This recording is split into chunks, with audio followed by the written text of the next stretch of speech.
Ladies and gentlemen, the President of the United States. Good evening, my fellow Americans. We now stand 10 years past the midpoint of a century that has witnessed 4 major wars among great nations.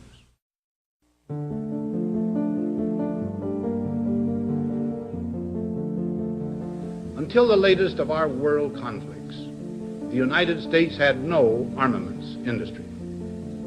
American makers of plowshares could, with time and as required, make swords as well.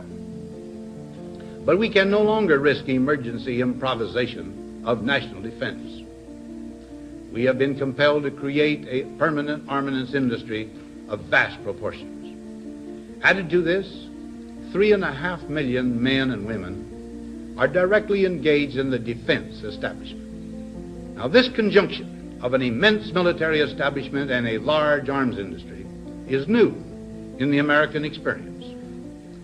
The total influence, economic, political, even spiritual, is felt in every city, every state house, every office of the federal government.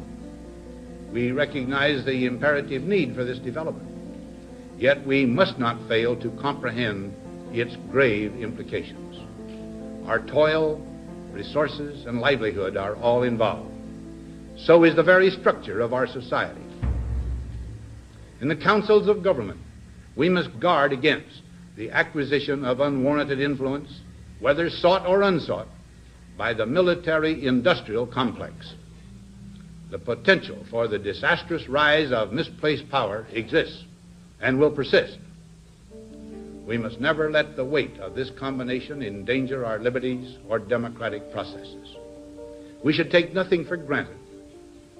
Only an alert and knowledgeable citizenry can compel the proper meshing of the huge industrial and military machinery of defense with our peaceful methods and goals, so that security and liberty may prosper together.